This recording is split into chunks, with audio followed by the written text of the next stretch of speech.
to the Sounders, and it's not as big per se, but there's still positive momentum moving forward with the club.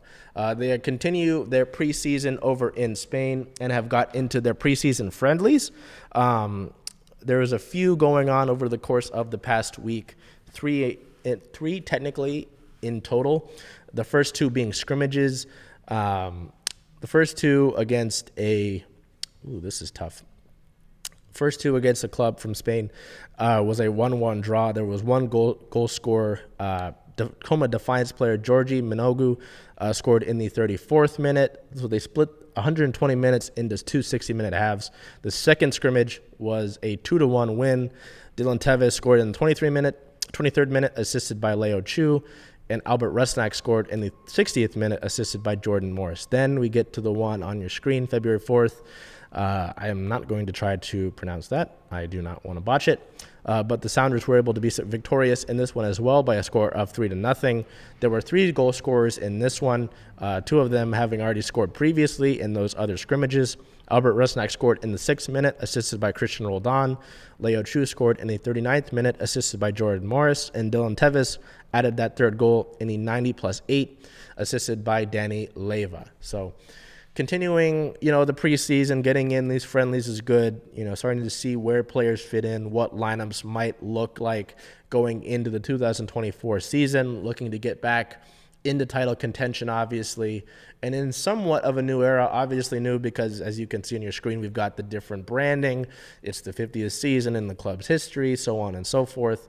But just some different faces as well. Obviously, Nico Ladero is in Orlando, so it'll be interesting to see how these lineups fill out and what this new look, quote-unquote, Sounders club will look like. So there's a few notes. There's not too much that we can necessarily take from these friendlies. Obviously exciting to see Albert Rusnak continue to perform well. Dylan Tevez, is a guy that we were excited about coming out of the University of Washington, of course, as a homegrown player. Leo Chu, he was a guy, there was talks about him potentially moving on from the club to a Brazilian club this offseason, especially with the signing of Pedro de la Vega and having him make an impact already. He's going to compete for his spot, it sounds like. So that inner competition within the club is good, because ultimately if you get that, we've seen that with championship teams, if you're pushing your own teammates to get better, it can only help for the greater good of the team as a whole. So there was that. On the 31st, the club found out its Leagues Cup draw for the upcoming season. We go back a few years. In the inaugural Leagues Cup, the Sounders made it all the way to the championship, and they fell just short. This year, they will be in Group 6 with Minnesota United, another MLS club, and Liga MX club Nechaka. That will run from July 26th through August 25th. We don't have set dates for those teams, those games as of yet.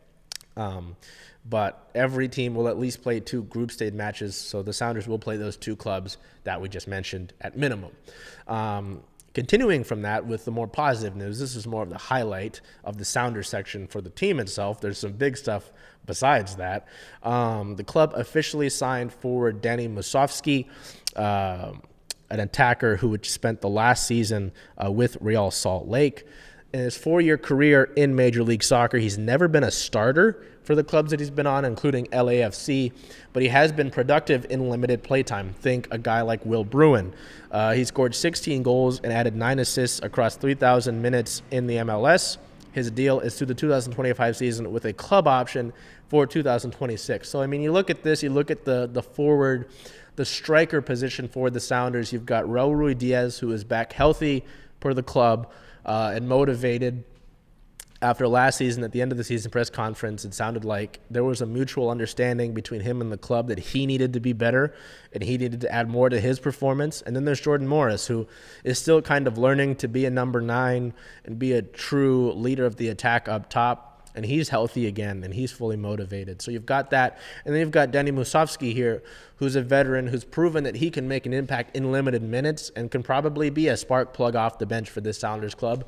Or if worse comes to worse and you need him to start, he can do that. So excitement there. It sounds like this Sounders roster is fully built out and is ready for the upcoming season. Doesn't imagine like there will be any more moves, so to say, before we get to the season opener. So there was that, which is exciting in its own right, for the Sounders to continue their preseason in Spain, continuing to move forward, add a veteran forward up top to finalize their roster. And then yesterday, on the 4th of February, there was the 2026 World Cup draw, and Seattle found out the matches that will host for the 2026 Men's World Cup. So the city of Seattle gets 6 matches in the 2026 FIFA World Cup, 4 of them in the group stage from June 15th, 19th, 24th, and 26th, 1 in the round of 32 on July 1st, and then 1 in the round of 16 on July 6th. Those group stage matches do include a U.S. men's national team match, so the U.S. will come here to Seattle to play one of their matches in the World Cup when that comes around.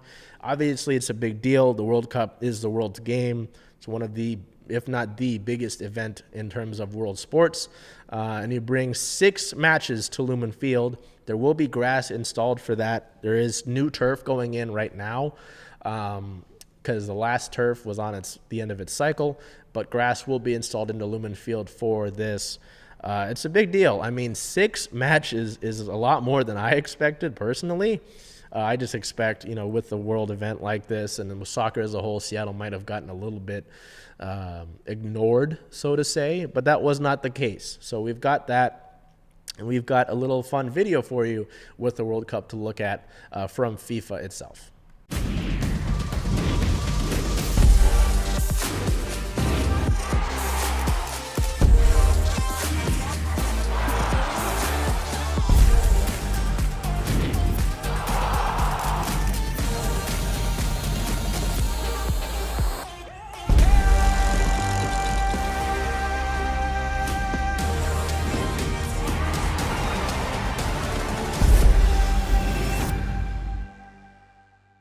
Again, World Cup matches, I can't overstate the impact. And then there's the possibility of the next year in the 2027 Women's World Cup that Seattle can be involved, as North America, Canada, the U.S., and Mexico are all involved in the potential of that bid for the 2027 Women's World Cup. So this is exciting. I mean, it was exciting when it was announced that Seattle was going to host World Cup matches.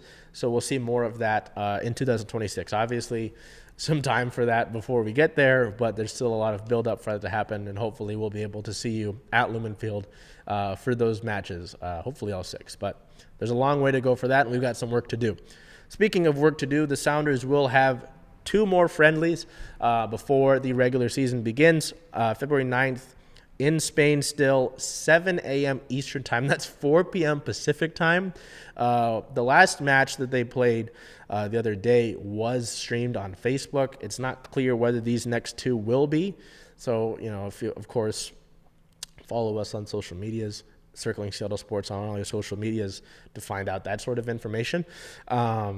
Against Odense BK in Spain, and then they'll come back to Seattle, come back to Long Acres, their new training facility that will be fully ready by the time that they return from Spain, and they'll play a friendly on February 17th versus Sacramento Republic at their facility. It's not clear if this will be open to the public or streamed. Again, follow us on social media. We'll get that information put out to you when we find out about it.